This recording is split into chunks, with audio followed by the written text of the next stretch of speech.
우리는 9장에서부터 스가랴 9장에서부터 10장까지 이스라엘 민족의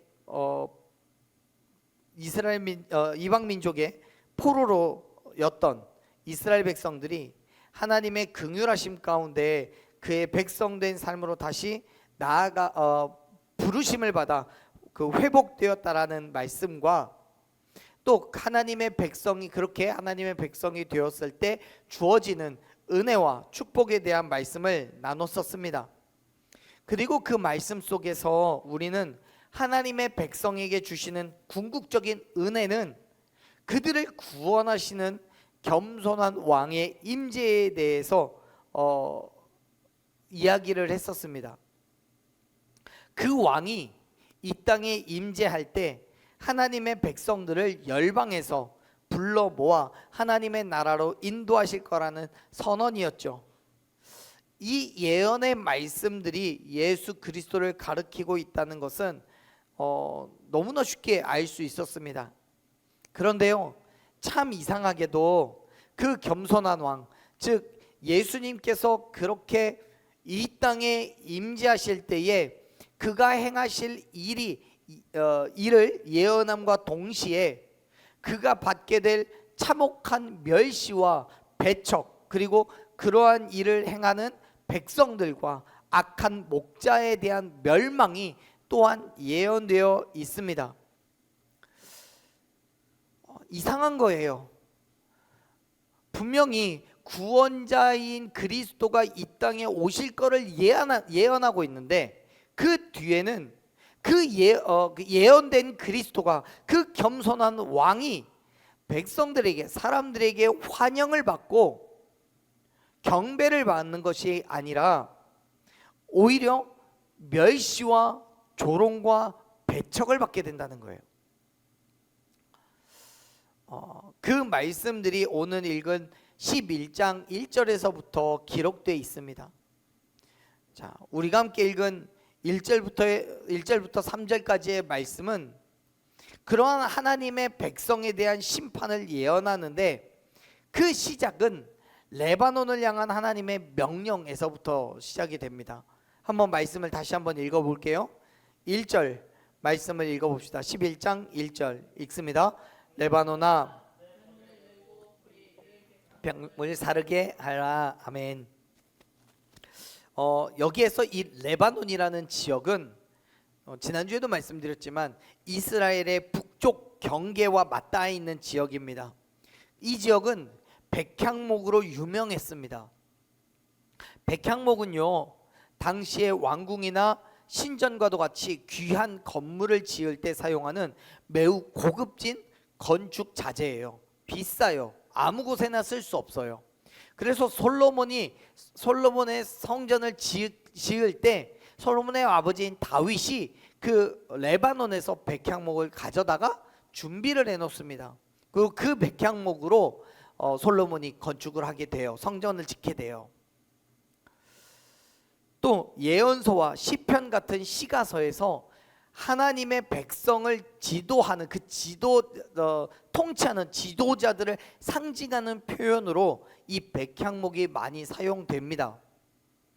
그러한 백향목의 원산지인 레바논 사람들은 이렇게 백향목을 가지고 있다라는 것만으로 상당한 자긍심을 가지고 있었을 정도였어요. 그런데 여러분, 매우 흥미롭게도 우리가 함께 읽은 1절에서 하나님께서는 그러한 레바논을 향해 문을 열어서 불이 백향목을 사르게 하라고 명령하십니다. 여러분, 이게 무슨 의미냐면 하나님께서 내리신 심판을 문을 열고 받아들이라는 거예요.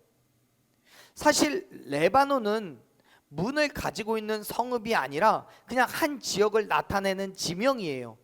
예루살렘 성, 여리고 성, 이런 성이 아니라 그냥 하나의 지명에 불과합니다. 따라서 지금 성경에 문이라고 표현하고 있는 건 그들에게 정말 문이 있어서 열라는 게 아니라 이스라엘을 향한 하나님의 심판이 레바논을 통해서 임하게 될 거라는 표현이에요. 실제로 과거에 아수르나 바벨론에 의해 멸망당할 때도 북쪽으로 임했었고, 또 한참 나중에 로마에 의해서 예루살렘이 멸망당할 때도 북쪽으로부터 진군한 군사들에 의해서 멸망이 됩니다. 이와 같이 하나님의 심판이 북쪽 레바논에서부터 임할 거라고 말하는데요, 여러분, 그 레바논의 백향목을 불사를 거라고 말씀하셔요. 여기에서 이 불은 당연히 하나님의 심판을 상징합니다. 그리고 백향목은 이스라엘의 지도자를 의미합니다. 지금 하나님께서는 부패하고 범죄한 이스라엘의 부패한 지도자들이 불로 태워지는 백향목처럼 하나님의 심판의 불을 맞이하게 될 거라고 이야기하고 있는 거예요. 여기서 우리는 우리 성경에 사르게 하라라고 번역된 히브리어 단어를 한번 살펴봅시다. 이 단어는요, 히브리어로 삼키다라는 의미를 가지고 있어요. 결국 불에 사른다는 건 완전히 불에 태워서 흔적조차 없이 해버린다라는 얘기예요. 그만큼 완전하게 심판하실 것을 의미하는 거죠. 그런데 한 가지 우리가 생각해 봐야 할 지점이 있습니다. 하나님께서는 레바논의 백향목이 불살랐다든지 아니면 불살라야 한다든지 하지 않고 불사르게 하라라고 말씀하셔요. 다시 말해서 이 백향목이 누군가에 의해서 살라지고 있는 것과 같은 표현을 사용을 해요. 성경에서 이 사르게 하라라고 번역한 히브리어 단어는 미완성 능동태를 사용하고 있어요. 이게 뭔 말이냐면요, 말하고 있는 주체가 직접적인 행동을 함으로써 그 일이 일어나고 있다는 거예요. 그런데 아직 완료되었지 않아요. 그렇습니다. 여러분, 지금 성경에서 표현하고 있는 레바논의 백향목은 하나님께서 직접 행하시는 심판으로 그들이 불살라질 것이고 완전하게 불태워져서 흔적조차 없이 완전하게 심판하실 거라고 선포하고 있습니다. 그리고 그 심판은 백향목, 즉 아름답고 존귀한 나무가 의미하는 이스라엘의 지도자들을 향한 것이지만, 여러분, 그 지도자들로부터 정치, 문화, 종교 등 많은 영역에서 통치를 받고 영향력을 받고 있는 일반 백성들 또한 그 심판의 영향을 받을 거라는 건 불보듯 뻔한 일인 거지요. 사랑하는 여러분, 하나님의 심판은 물질과 명예와 권력과 그러한 것들의 차별을 두지 않습니다. 즉, 지금 이 상황 속에서만 이야기하더라도 하나님의 심판은 지도자들에게만 임하는 심판이 아니라는 거예요. 그 지도자를 통해서 범죄한 모든 자들에게도, 또 그 지도자를 통하지 않았더라도 일반 백성, 평민이라든가 아니면 노예까지도 하나님의 말씀에서부터 벗어나 있다면 그들 또한 하나님의 준엄한 심판을 받게 된다는 사실을 여러분 기억하시기를 바랍니다. 누구도 하나님 앞에 범죄했다면 그 심판을 피할 수 없는 거예요. 하지만 여러분, 본질적으로 하나님께서는 우리가 심판을 받는 것을 원하셔요? 원하지 않으셔요? 원하지 않으세요. 그래서 인간인 나로서는 절대 피할 수 없는 그 심판의 자리를 하나님께서 주권적인 섭리로 피하게 하셨어요. 어떻게요? 내가 받아야 될 그 심판을 누구에게? 예수 그리스도에게 전가시키신 거예요. 바울은 이 이야기를 갈라디아서 3장 13절에서 이렇게 말씀합니다. 갈라디아서 3장 13절 한번 같이 읽어볼게요. 그리스도께서 우리를 위하여 저주를 받은 바 되사 율법의 저주에서 우리를 속량하셨으니 기록된 바 나무에 달린 자마다 저주 아래에 있는 자라 하였습니다. 아멘. 그렇습니다. 예수님께서 내가 받아야 할 저주, 즉 심판을 대신 받으심으로 우리의 모든 죄를 속량하셨어요. 할렐루야. 그리고 우리는 이제 그렇게 나의 죄를 해결하신 예수 그리스도를 어떻게 하면 돼요? 믿기만 하면 돼요. 그러면 모든 심판과 저주에서부터 우리는 피할 수 있게 되었음을 여러분 믿으시길 바랍니다. 요한복음 3장 18절에서 분명하게 선포합니다. 예수님은 믿는 자는 심판받지 않을 거라고요. 믿지 않는 자는 하나님의 독생자의 이름을 구원자로 오신 것을 믿지 않기 때문에 그로써 이미 심판을 받은 거라고 얘기했어요. 사랑하는 여러분, 예수 그리스도의 죽으심과 부활하심을 믿음으로 말미암아 죽음의 심판에서부터 생명으로 구원을 받으시길 바랍니다. 내 힘과 능력으로 그 심판을 피할 수 있어요? 없어요. 하나님의 심판 앞에 우리는 그냥 백향목처럼 불태워질 수밖에 없어요. 또 그러한 상황 앞에서 아무것도 할 수 없어 두려워 떨 수밖에 없어요. 자, 보세요. 2절 말씀을 보면 이렇게 선포합니다. 2절 같이 읽어봅니다. 너 잣나무여 곡할지어다 백향목이 넘어졌고 바산의 상수리 나무들아 곡할지어다 무성한 숲이 엎드러졌도다. 아멘. 하나님께서는 엄중한 심판을 경고하시면서 이것을 감당해야 하는 자들을 향해 크게 애고갈 거라고 2번씩이나 말씀하셔요. 2절에서 잣나무가 곡하고 바산의 상수리 나무가 곡할 것이라고 표현하잖아요.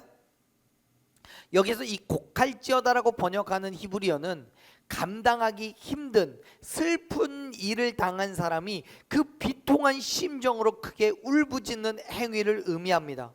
그런데요, 이 단어가 구약 성경 안에서 하나님의 준엄한 심판을 당한 자들이 공포에 휩싸여 그렇게 울부짖는 행위를 표현할 때 사용을 해요. 다시 말해서 앞에서 언급한 것과 같이 감당하기 힘든 슬픈 일이라는 건 하나님의 심판으로 인한 공포라는 거예요. 지금 2절에서 동일한 의미로 표현합니다. 즉 잣나무도 또 바산의 상수리 나무도 그들이 감당할 수 없는 큰 고통과 슬픔으로 인한 울부짖는다는 거예요. 여러분, 이 잣나무나 바산의 상수리 나무가 레바논의 백향목과 같이 이스라엘의 지도자를 의미하는 것처럼 동일하게 사람을 의미합니다. 그런데 먼저 이 잣나무는 성전의 마루와 문짝을 만들 때 사용했던 나무예요. 그래서인지 어떤 학자들은 백향목을 이스라엘의 부패한 지도자를 대표한다면 잣나무는 그 아래에 있는 중산층을 대표한다라고 말하기도 합니다. 그렇게 이해한다면 잣나무가 곡해야 되는 이유도 성경에서 말씀하는 것과 같이 분명해져요. 2절에서 뭐라고 합니까? 잣나무가 곡하는 이유가 뭐냐면 백향목이 넘어졌기 때문이에요. 아름다운 나무들이 쓰러졌기 때문이에요. 이스라엘의 지도자층, 백향목이 의미하는요, 그 백향목이나 아름다운 나무들과 같이 존귀하고 영화로운 사람들, 힘과 위엄을 가진 사람들이 하나님의 심판 아래서 쓰러졌기 때문에 그것을 바라보는 사람들이 두려워할 수밖에 없다는 거예요. 왜요? 적어도 그들은 절대 심판을 받지 않을 거라고 생각했으니까요. 그들의 존귀함과 힘과 위엄은 무너지지 않는 권력이었고 절대적인 신뢰를 받고 있었기 때문에 그들의 말과 행동은 절대 선함이 있었습니다. 그래서 일반적인 사람들은 종교 지도자들, 이스라엘의 정치 지도자들은 하나님의 심판을 받을 만한 죄도 없고 그럴 이유도 없다라고 생각했어요. 하지만 어때요? 그들이 하나님의 심판으로 쓰러져 버린 거예요. 하나님을 사랑하고 하나님의 말씀에 절대적인 순종을 하고 있다고 믿었던 그 사람들이 무너졌잖아요.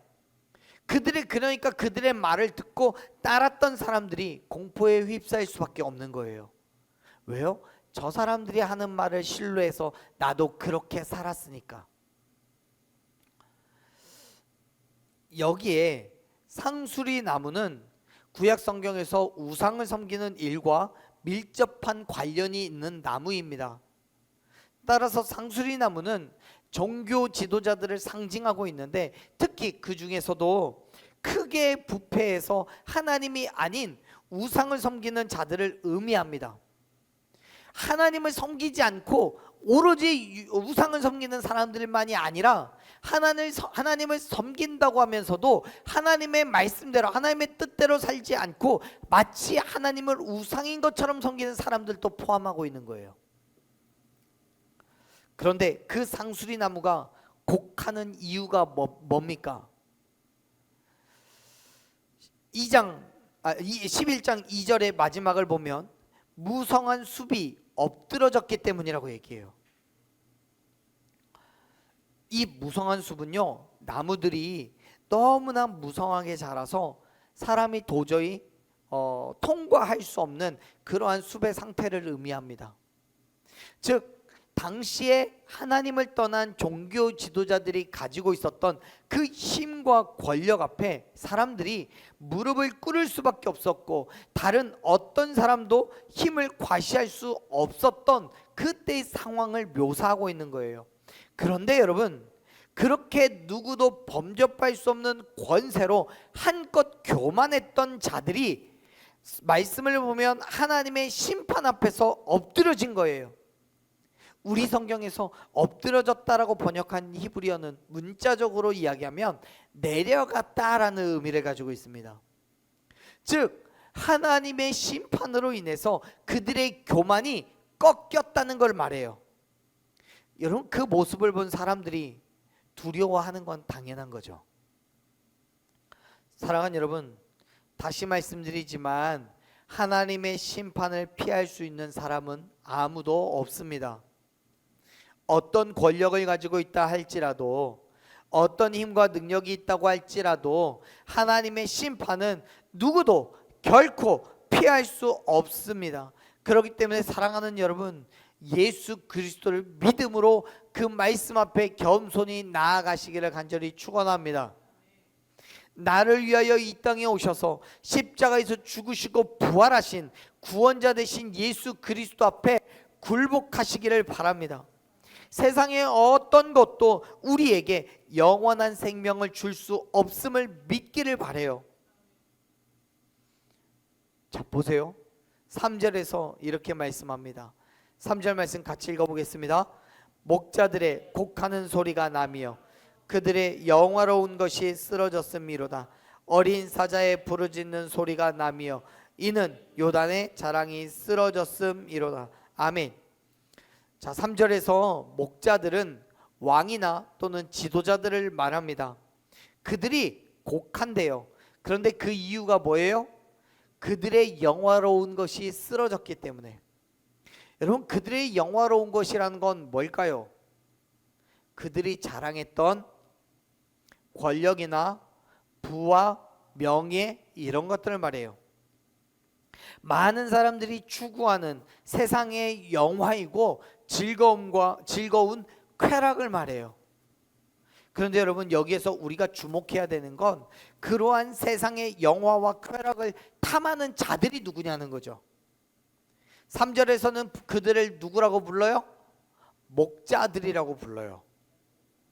다시 말해서 당시의 이스라엘 왕이나 종교 지도자들이 하나님을 가장 영화롭게 여기고 하나님의 말씀 앞에 굴복해야 되는데, 오히려 그들은 세상의 다른 사람들과 같이 세상의 것을 추구하고 있었다는 거예요. 어린 사자라는 표현도 그렇습니다. 어린 사자는 사실 새끼 사자가 아니라 젊은 사자를 말해요. 즉 힘과 활동성을 가진 능력이 있는 사자라는 거예요. 이빨이 빠진 힘없는 사자가 아니라 무엇이든지 물어뜯고 할퀴어 찢어 놓을 수 있는 강인한 힘을 가진 사자예요. 그런데 여러분, 그 어린 사자가 어떤 일이 일어났어요? 요단의 자랑이 쓰러져 버렸어요. 사실 요단의 자랑이 무엇인지에 대해서는 여러 가지 의견이 있습니다. 누구는 요단강 유역의 비옥한 땅을 말한다고 하기도 하고, 누구는 무성한 숲을 의미한다라고도 합니다. 그런데 여러분, 우리 성경에 그 요단의 자랑이라고 번역한 그 자랑은 히브리어로 교만, 오만, 또 영광 이런 의미를 가지고 있어요. 그래서 사실 요단의 자랑이라는 건 그들이 가지고 있는 교만함, 그들의 오만함을 표현하는 얘기예요. 즉 당시의 사람들은 자신들이 하나님의 선택을 받은 백성이라고 여겼기 때문에, 믿었기 때문에 교만했고 오만하게 다른 사람을 지적하고 가르쳐 왔던 거죠. 그런데 그러한 자랑이 쓰러졌어요. 나는 유대인이고 하나님의 말씀을 잘 지켜 행하는 내 핏줄은 그렇게 하나님의 거룩한 백성된 피가 흐른다라고 믿었는데, 그런 나의 믿음이 송두리째 바뀌게 되는 일이 벌어져요. 어떻게요? 하나님의 말씀으로요. 하나님이 당신이 선택한 백성의 혈통이 아니라 그 이외에 다른 사람들도 하나님께서 자기의 백성으로 삼으시는 것을 보게 되면서요. 여러분, 자랑이 쓰러졌습니다. 다른 사람들과는 달랐던, 나만이 가지고 있는 어떤 특별함이 있었는데 그 특별함이 다른 사람들에게도 주어짐으로 인해서 하나님의 그 거룩한 백성된 내 위치가 위협을 받게 되었어요. 그래서 어린 사자가 부르짖는 거예요. 왜 나에게 그러한 힘과 능력을 주지 않느냐고요. 내가 가지고 있던 그 특수함이, 특별함이 왜 다른 사람들에게도 동일하게 주어지냐고요. 사랑하는 여러분, 이러한 모습들, 즉 하나님 앞에 굴복하고 그의 나라와 의를 위해 살아야 되는 사람들이 오히려 세상의 것을 구하고 자기의 지식과 경험으로 교만하게, 오만하게 살아가는 모습들은 멸망을 당하기 전에 북이스라엘과 남유다의 모습이었습니다. 또 예수님 당시 유대인들, 그들의 지도자들과 같은 모습이었습니다. 하나님께서는 당신의 영광을 구하지 않는 자들을 지적하고 계시는 거예요. 그리고 실제로 그들은 사람의 영광을 하나님의 영광보다 더 사랑했습니다. 요한복음 12장 43절에서 예수님 그렇게 말씀하셔요. 그들은 사람의 영광을 하나님의 영광보다 더 사랑했다고요. 그렇습니다. 그들은 세상의 영광, 세상의 자랑을 추구하였고 오히려 이 땅을 구원하러 오신 예수님을 보고도 믿지 않았습니다. 오히려 자신들의 유익과 만족을 위하여서 예수님을 핍박하고 배척했을 뿐만 아니라 심지어 죽이기까지 했다는 사실을 여러분 기억하시기 바랍니다. 사랑하는 여러분, 세상의 어떤 것도 영원하지 않아요. 아무리 강하고 아름다운 것이라 할지라도 언젠간 반드시 사라질 것입니다. 그렇기 때문에 우리는 사라질 것을 생각하는 게 아니라 사라지지 않을 것을 바라봐야 되고 영원한 것을 얻기 위해 애써야 함을 여러분 믿으시길 바랍니다. 마태복음 6장 24절에서 예수님은 말씀하셨습니다. 우리가 두 주인을 섬기지 못할 거라고요.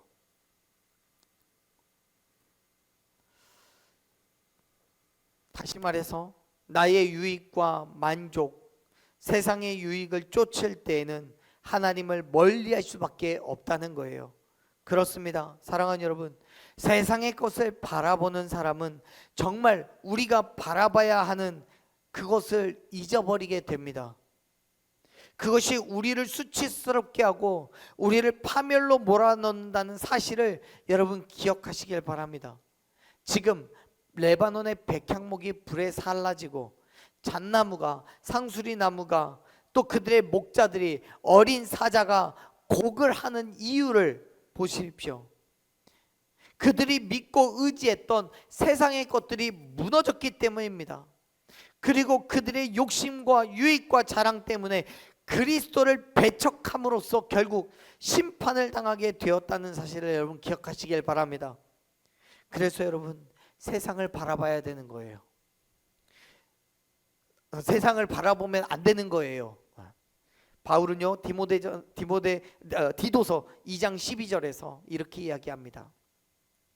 경건하지 않은 것과 이 세상의 정욕을 다 버리고 신중함과 의로움과 경건함으로 살아가라고요. 그래야 하늘의 소망을 우리가 품을 수 있기 때문에 그래요. 그래야 하나님의 영광을 볼 수 있기 때문에 그렇습니다. 그렇게 세상의 영화와 유익과 만족을 버리고 하나님의 나라와 예수 그리스도를 위한 삶을 우리에게 살아가라라고 말씀하고 있는 거예요. 야고보서 1장 12절에서 사도 야고보가 이야기합니다. 시험을 참는 자는 복이 있다고요. 시련을 견뎌낸 자가 자기를 사랑하는 자들에게 약속하신 하나님이 약속하신 생명의 면류관을 얻을 것이라고 말씀합니다. 그렇습니다. 지금은 세상을 쫓아 사는 것이 맞는 것 같아 보일지도 몰라요. 세상이 주는 시험과 유혹에 우리는 수도 없이 흔들릴 수 있습니다. 하지만 여러분, 그 시험을 참아내시길 바래요. 세상의 유혹을 견뎌내시길 바래요. 생명의 면류관은 그때 우리에게 주어지는 거예요. 사랑하는 여러분, 오늘 저와 여러분이 다시 한번 믿음의 결단으로 나아가기를 소망합니다. 세상 의지하지 않고요, 날 위해 이 땅에 오신 예수 그리스도를 따라서 그 믿음의 삶으로 결단하며 나아감으로써 하늘의 소망, 생명의 면류관, 그것을 얻는 저와 여러분이 되기를 간절히 축원합니다. 하나님의 백성들이 나의 유익과 나의 만족을 쫓아 살아감으로써 나는 하나님의 백성이다라고, 나는 선택받은 사람이다라고 그렇게 주장했지만 결국 그들은 하나님의 심판을 피할 수 없었습니다. 하나님의 심판은요, 하나님 앞에 겸손하게 나아가서 예수 그리스도의 그 이름을 나의 구원자 되신 그분을 믿고 의지하고 따라갈 때 주어지는 은혜라는 사실을 믿으시길 바랍니다. 그리고 그 믿음으로 우리가 이 땅에 살아가면서 얻게 되는, 당하게 되는, 받게 되는 그 시험과 유혹을 이기고 승리하여서 마침내 하나님의 온전한 백성된 삶을 결단하고 살아가는, 그래서 생명의 면류관을 얻는 저와 여러분의 그 거룩한 삶이 되기를 간절히 축원합니다. 아멘.